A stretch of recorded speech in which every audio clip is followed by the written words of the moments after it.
Hello, everybody, and welcome to this week's edition of An Extra Slice of History with the Butterfly Princess.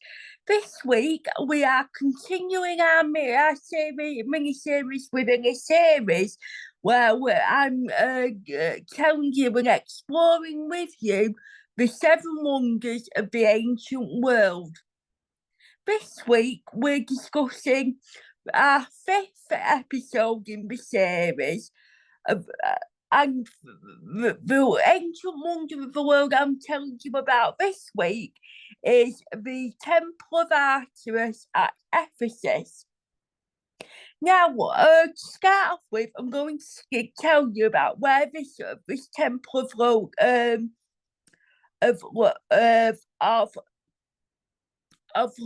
of Artemis at Ephesus was located and how it was destroyed, because unfortunately it doesn't survive to this day. So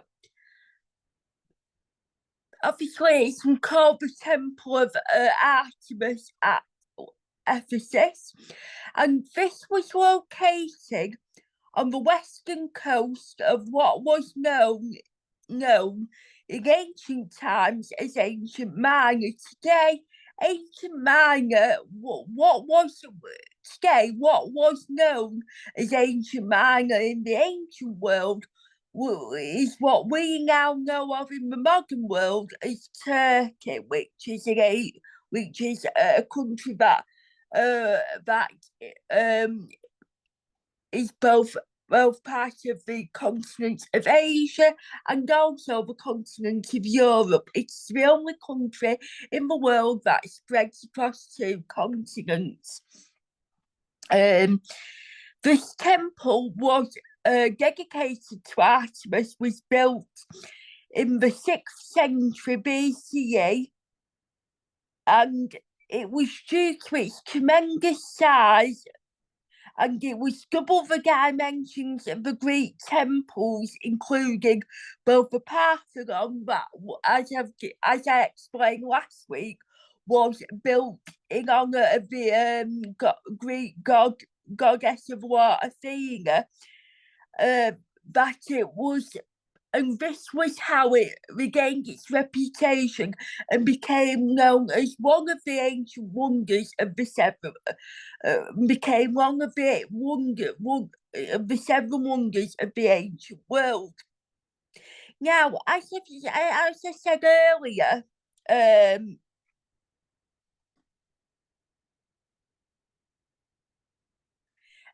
as I've said earlier, it was the Temple of Artemis is no longer standing today, so people of the modern world can't actually see what it was like in its splendour. Although you can go and visit the temple of the sort of some remains of it at Ephesus and learn about the connection of it there. I've been to Turkey, and I've visited the temple, where the location of it. I visited Ephesus, and it really is a remarkable sight. So it was destroyed by a fire. Now, this wasn't an accidental fire. This was, in fact, a fire that started deliberately, and this fire was started in the 4th century BCE, and after that, the fire of the 4th century, the great temple survived until the late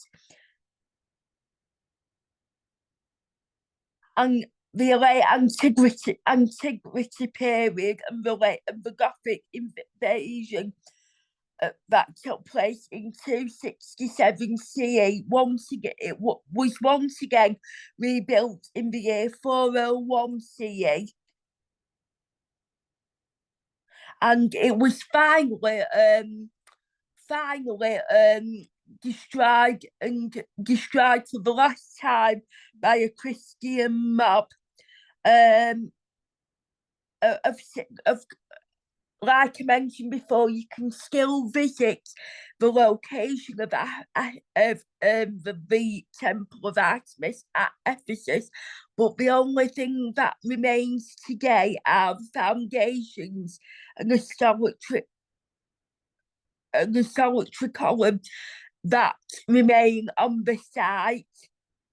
And at the time this Temple of Artemis located at Ephesus was one of the greatest temples to ever stand in the time of the ancient Mediterranean. So now I've explained what the Temple of Artemis at Ephesus was, you're probably wondering what the connection was between Artemis and Ephesus, because Artemis was a Greek goddess. She was known to the Greeks as Artemis, but she was also known to the ancient Romans as Diana, and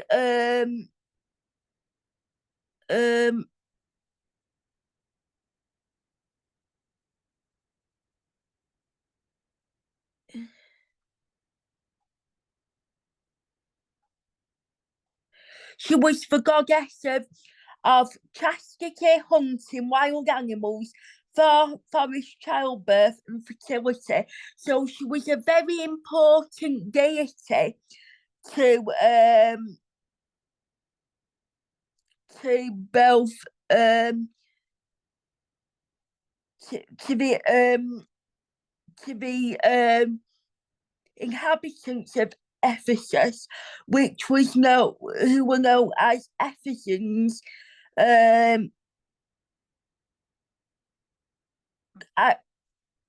But she was also an important deity to the Ephesians because she was also, they also believed that her birthplace, the place that she was born in, was also considered to be a nearby region of something known as, I can't pronounce it, so I will spell it. Her birthplace believed that the Ephesians believed her birthplace was located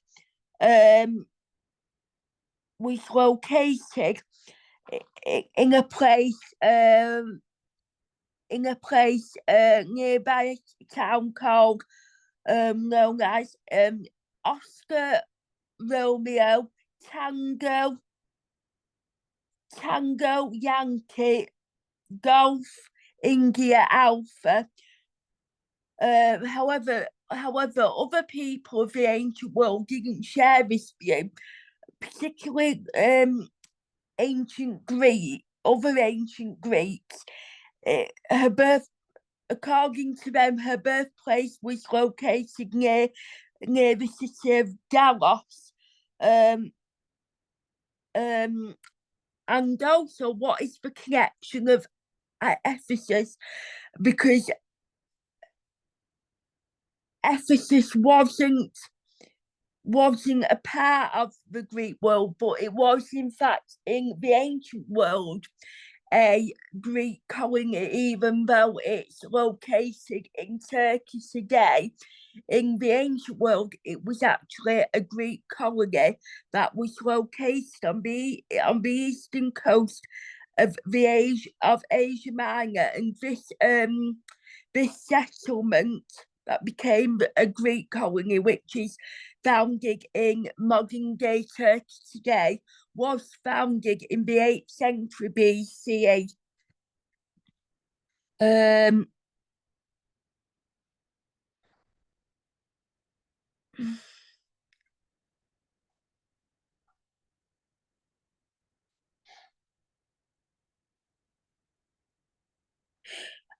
so Artemis has been depicted and represented in many art forms throughout the centuries and the years, um,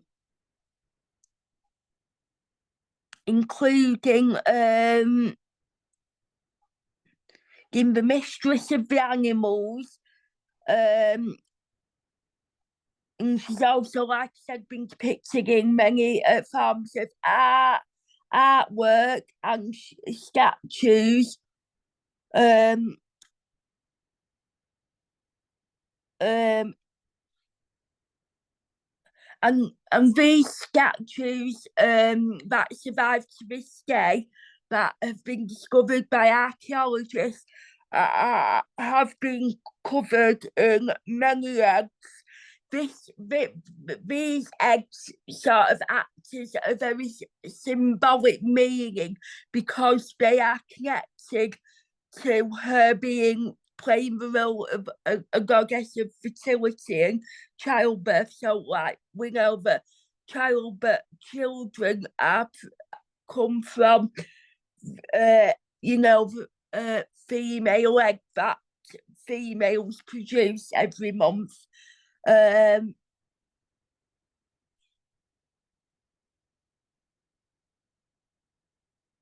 1 minute. Um,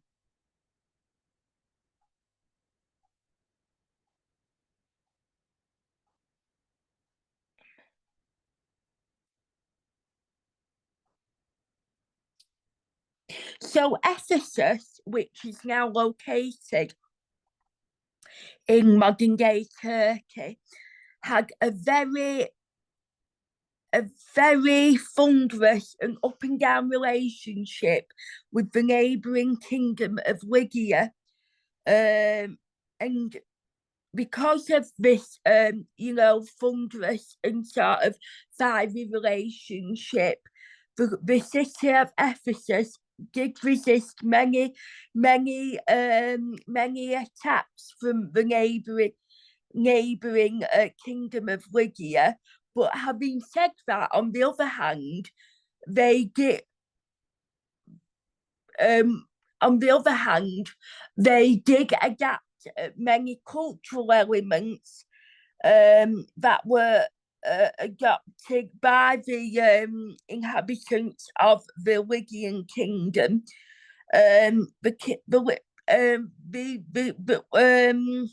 The city of Lydia was actually ruled by a king called Cronus, and he ruled the area from 560 to 546 BCE. And he conquered the city of Ephesus between the years of 560 and 550 BCE, and then founded the constructions of new buildings, and this is and he also and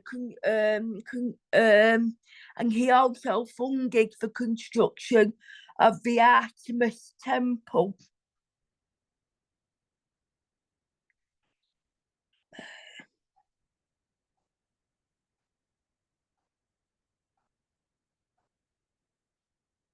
And it's very interesting to learn and point out that during an archaeological find at the site of where the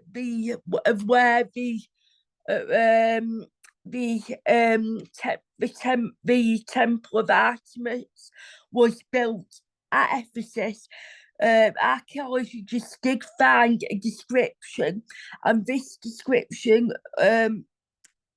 wrote as this temple was dedicated to the Lydian king of Cronus.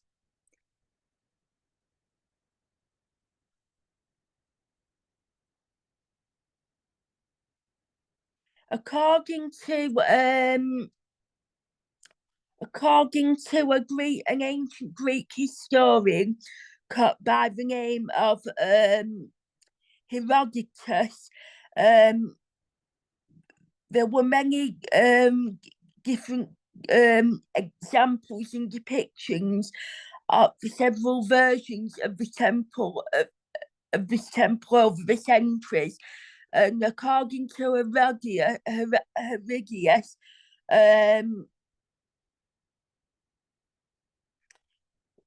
the temple was measured a total of 1,243 meters and was 4,081 feet high. And it was located between the old temple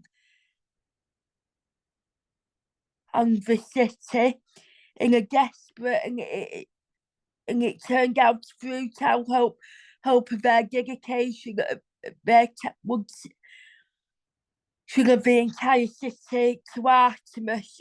And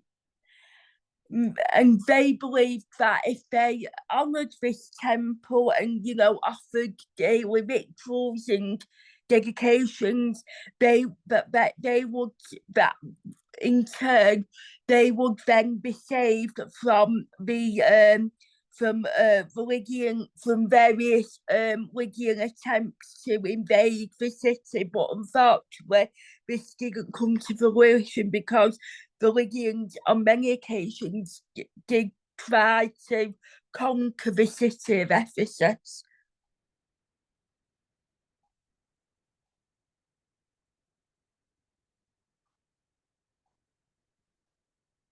So according to the first century Roman writer by the name of Pliny the Elder, this the Temple of Artemis was supervised by a master architect by the name of Christopher of Knossos, and it was also undertaken by a Greek geographer known by the name of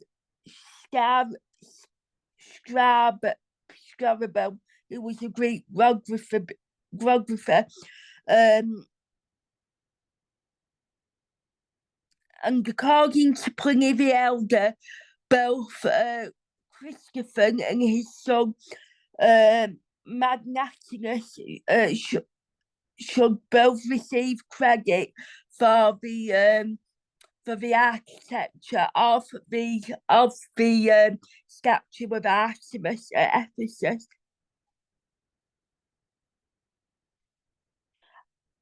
This bearing in mind that both figures may have likely lived during the 8th century BCE, and this would have meant if they both lived during the 8th century, then there is a real possibility that both men were actually involved in the first version of the temple.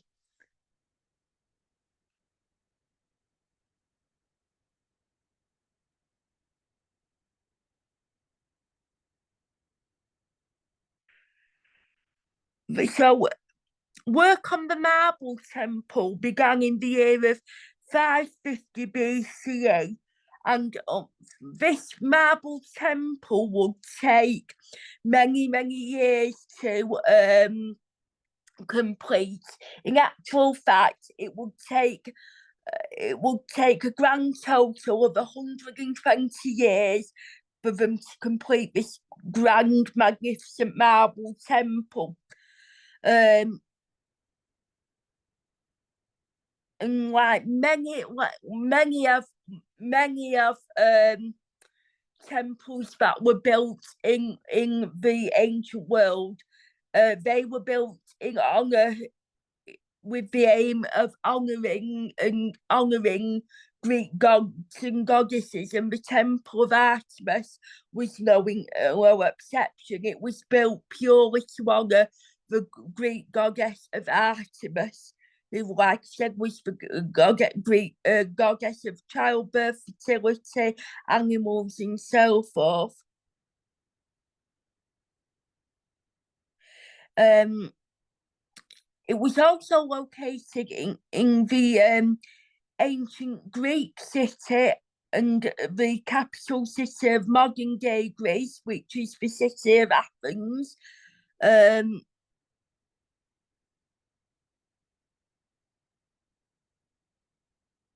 and we in its thanks um the Roman writer Pliny the Elder that we have an idea of what this marble temple would have looked like when it was finally built.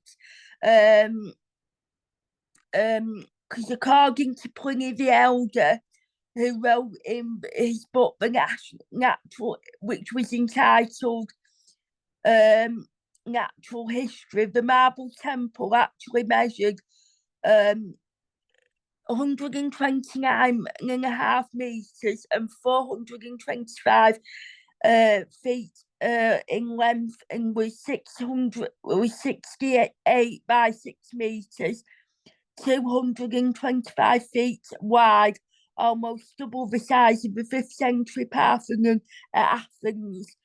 Um,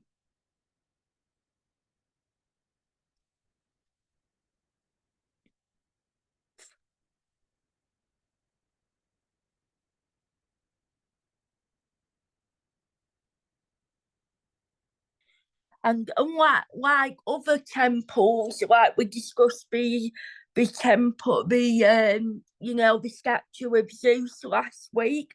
So this temple dedicated to Artemis was also decorated with depictions from scenes from Greek mythology, such as Amazons, um, Amazons that were thought to seek shelter from at Ephesus from the Greek hero and god Hercules, or Heracles as he likes to pronounce it, because under his 12 labours he was instructed to slaughter some animals. If you read in that if you've read about some Greek mythology, if you want to learn more about the 12 labours of Hercules, I would suggest that you watch um, the episode dedicated to the Greek god Athena, because as that is the story that I've included when I've sort of dedicated the episode to Athena, because like I said in that episode, um, Athena and Hercules were both half siblings, and she aided Hercules in his 12 labours. So I'd recommend that you watch that episode to learn more about that. Um,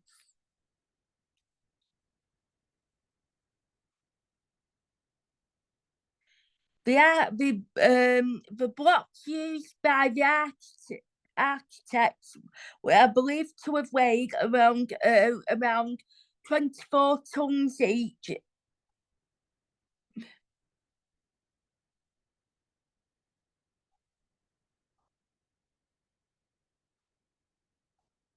And the work that had been put into it led many inhabitants of the city of Ephesus to be the work of Artemis, the goddess Art, Artemis herself. Um,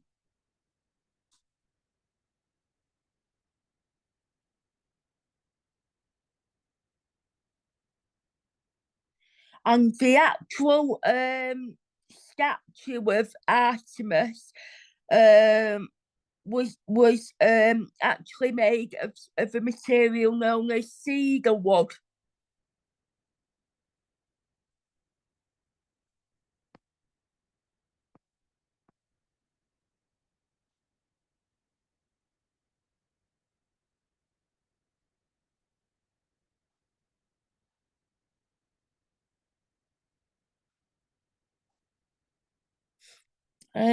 Right, so I've just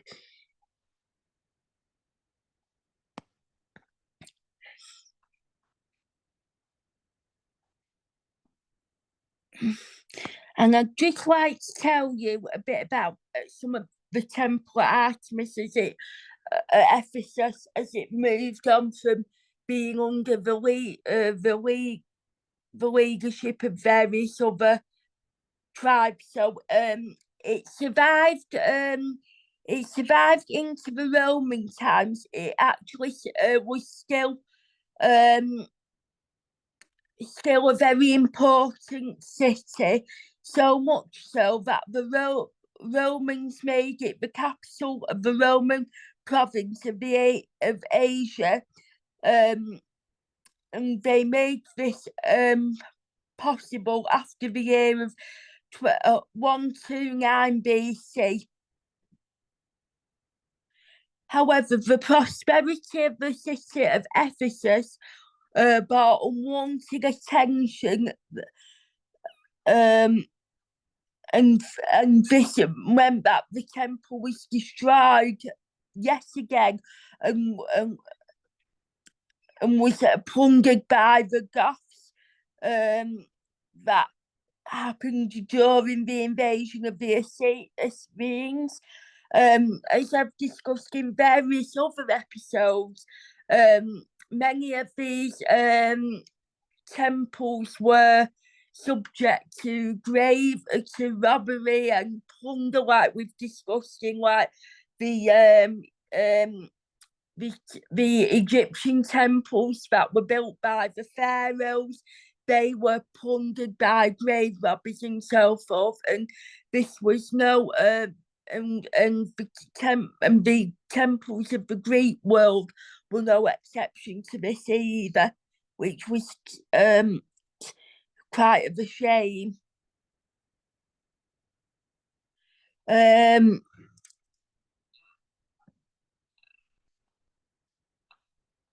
um,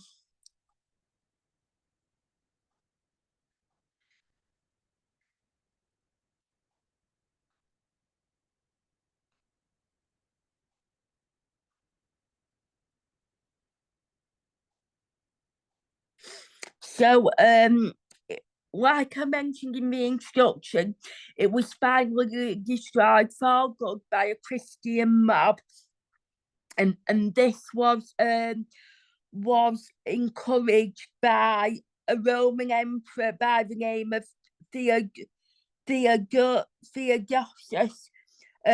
because he was um, he was a great believer of the newly found Christian faith, and so he wanted to abolish all monuments of pagan religions, because as I discussed last week, you will notice that this we're discussing some recurrent themes, as I mentioned last week when we were discussing the statue of Zeus Olympia.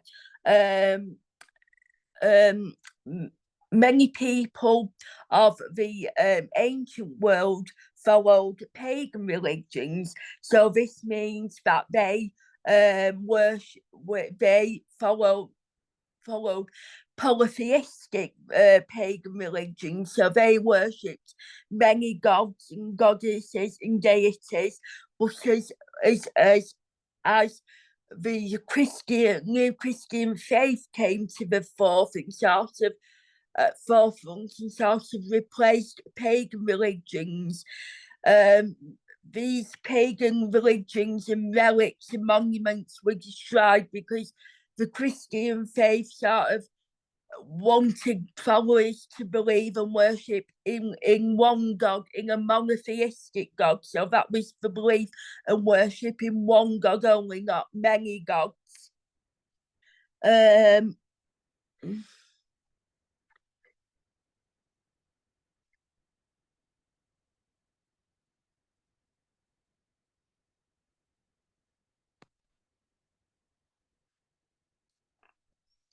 um,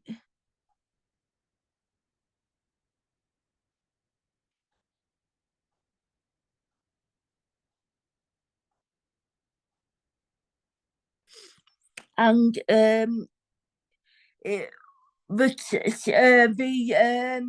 the Temple of Artemis, which was located in the ancient city of Ephesus, was covered in very legendary splendor, and it was due to this that the very first ancient site in the 19th century CE was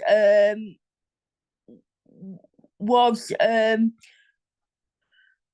was discovered by by a Western archaeologist who deliberately went digging for it, and it was eventually discovered in the year of 1869 CE by a gentleman called John Turtle Wood.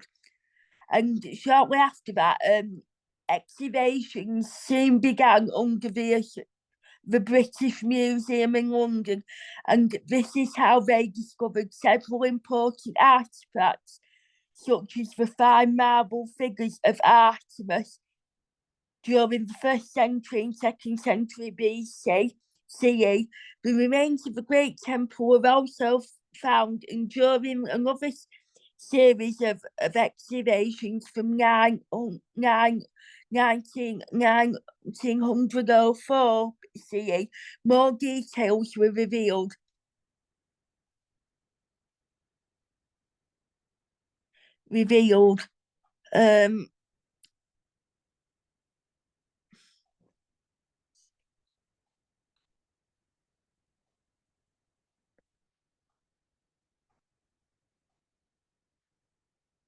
You can still visit some of the remains of the artifacts that were discovered by archaeologists that are now that have now made their home within the British Museum that is located in London. So if you want to find out a bit more about that, it's worth a visit to the British Museum.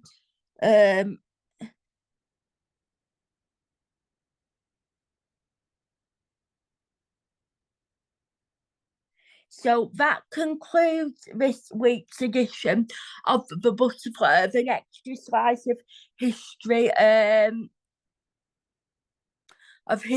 with the Butterfly Princess.